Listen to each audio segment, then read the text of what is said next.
नमस्कार दोस्तों, पृथक विचार में आपका स्वागत है। महाराष्ट्र की राजनीति में आजकल औरंगजेब को लेकर एक विचित्र तरीके का उबाल देखने को मिल रहा है। महाराष्ट्र की राजनीति में वहां के समाजवादी पार्टी के अध्यक्ष अबू आजमी के एक बयान ने बिल्कुल कोहराम जैसा मचा दिया है।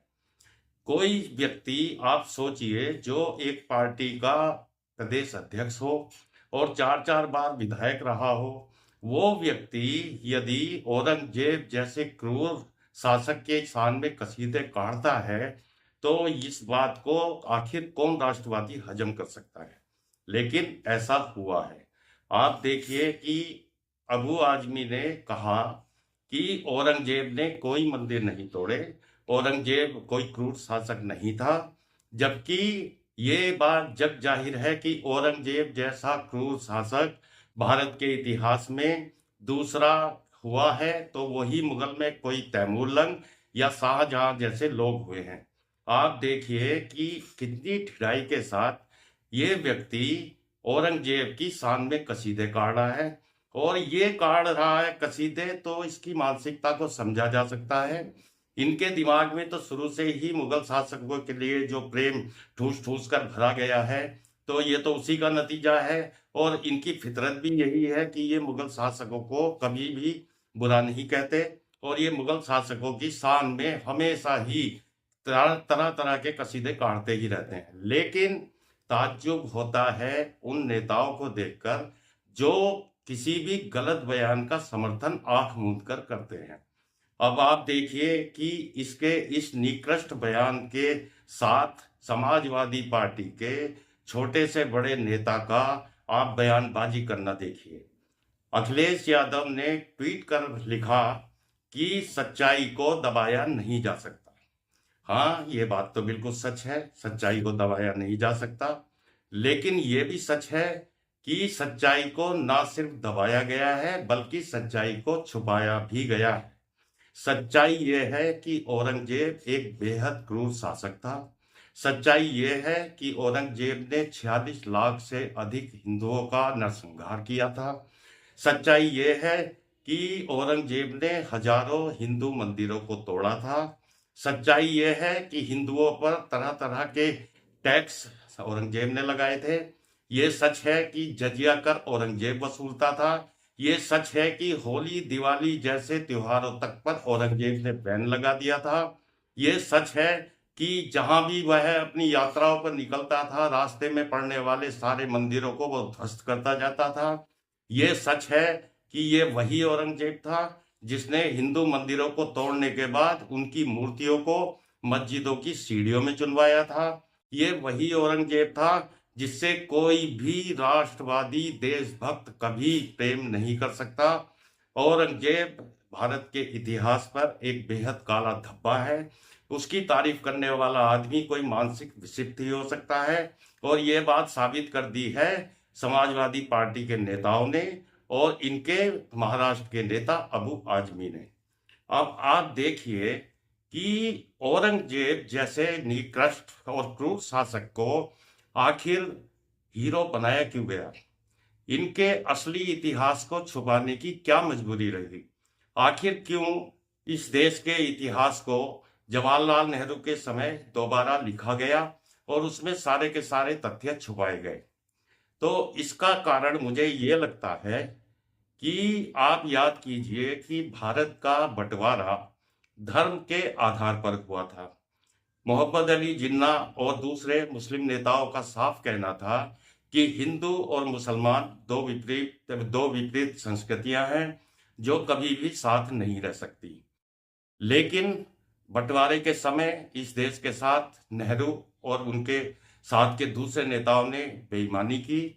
जो बंटवारा ही धर्म के आधार पर हुआ था, जिसमें देश की 1/3 भूमि और 1/3 खजाना बंटवारे के तहत दिया गया था, उस बंटवारे को इतनी बेईमानी के साथ अंजाम दिया गया कि जमीन भी दे दी, खजाना भी दे दिया, लेकिन जनसंख्या की जो अदला बदली होनी थी, उस अदला बदली को इन्होंने कतई ईमानदारी के साथ नहीं किया। बहुत थोड़े से लोग पाकिस्तान गए, बाकी सारे लोगों को कांग्रेस ने यहाँ पर रोक लिया। अब चूंकि उन्हें रोक लिया तो इनके मुगल शासकों के अत्याचारों की कहानियां हिंदू हिंदू जनता को पता ना लगे, आने वाली पीढ़ियों को पता ना लगे। तो इसलिए कांग्रेस को लगा कि भारत के इतिहास का पुनर्लेखन होना चाहिए और ये जिम्मेदारी कांग्रेस ने सौंपी वामपंथी लेखकों को, वामपंथी इतिहासकारों को। वो वामपंथी इतिहासकार जो दुनिया की सबसे घटिया और निकृष्टतम राजनीति करते हैं, निकृष्टतम विचारधारा का प्रतिनिधित्व करते हैं, उन लोगों को भारत के इतिहास के पुनर्लेखन की जिम्मेदारी सौंपी गई। और उन लोगों ने इन क्रूर शासकों के मामले में ऐसी ऐसी मनगढ़ंत कहानियां बनाकर पेश की कि जिन पर इस देश की जनता आसानी से आंख मूंद कर विश्वास करती चली गई। और इस तरह से बेहद चालाकी के साथ इन्होंने उन क्रूर हत्यारे कबीलाई मुगल शासकों का सारा इतिहास छुपा दिया और साथ ही उनकी शान में इस तरह की बातें की कि लोगों को लगने लगा कि शायद ये तो बहुत दयालु और बहुत ही सनातन प्रेमी राजा हुए हैं, इनको तो नाहक ही बदनाम किया जा रहा है। तो कांग्रेस का ये षड्यंत्र था कि इस देश के इतिहास को तोड़ मरोड़ कर इस तरह से पेश किया जाए ताकि मुगलों के समय हुए अत्याचारों को इस देश की जनता, इस देश की भावी पीढ़ी कभी जान ना पाए और जैसा कांग्रेस ने इतिहास लिखाया उस पर आंख मूंद कर यकीन करें। दूसरा सबसे बड़ा यह होता है कि आखिर कांग्रेस के मुस्लिम प्रेम, मुगल प्रेम का कारण क्या रहा। आप एक चीज देखिए, विदेश मंत्री नटवर सिंह ने अपनी किताब में लिखा है कि इंदिरा गांधी एक रात अचानक बाबर की कब्र पर गई और उनके साथ नटवर सिंह भी थे। तो ये बात बहुत हैरान करती है कि इंदिरा गांधी को आखिर इन मुगलों से ऐसा क्या लगाव था या मुगलों से क्या रिश्ता था कि जो उनको विदेश यात्रा के दौरान बाबर की कब्र पर जाने की जरूरत पड़ गई।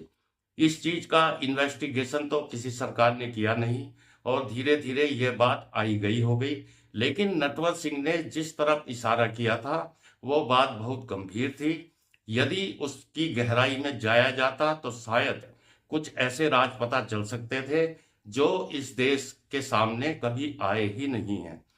दूसरे, ये चीज हमेशा समझ से बाहर रही कि विभाजन की स्पष्ट शर्तें होने के बावजूद कांग्रेस ने विभाजन के समय इस देश के साथ, इस देश की हिंदू जनता के साथ आखिर बेईमानी क्यों की, उस बेईमानी के पीछे क्या कारण हो सकता है, इस चीज का भी राज आज तक खुला नहीं है।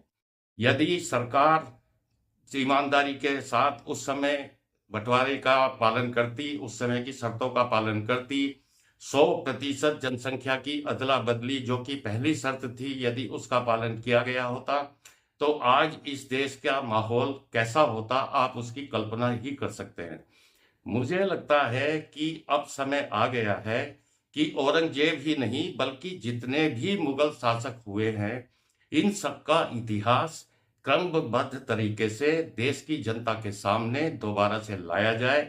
पाठ्य पुस्तकों में जो मनगढ़ंत इतिहास इन कांग्रेसी और वामपंथी नेताओं ने घुसेड़ा है उसको हटाकर जो असली इतिहास है उसको पाठ्यक्रम में जगह दी जाए ताकि आने वाली पीढ़ियां अपने इतिहास को जान सकें और आने वाले भविष्य के बारे में सचेत हो सकें। तो दोस्तों, आपको क्या लगता है कि समाजवादी पार्टी के एक नेता की ये सोच है या कांग्रेस सहित विपक्ष के ज्यादातर नेताओं की यही सोच है? जो शब्द अबू आजमी के मुंह से निकले हैं ज्यादातर इन विपक्षी नेताओं के दिलों में वही बात है। इस चीज को हमें नहीं भूलना चाहिए कि पूरा का पूरा विपक्ष आज जिस तरह की मुस्लिम राजनीति करता है उनके यहाँ हिंदू हित की कभी कोई बात नहीं होती। तो एक चीज तो आप कंफर्म मानकर चलिए कि ये इस टाइप के नेता अबू आजमी जैसे लोगों के बयानों का समर्थन ही करेंगे, इसके अलावा ये दूसरा कोई स्टैंड ले ही नहीं सकते। तो आज के वीडियो में इतना ही, अगले वीडियो में मिलेंगे किसी और विषय के साथ। दोस्तों, आपसे निवेदन है कि चैनल को सब्सक्राइब करें, वीडियो को लाइक करें, शेयर करें और कमेंट भी जरूर करें। तक मिलेंगे फिर किसी विषय के साथ, तब तक के लिए नमस्कार।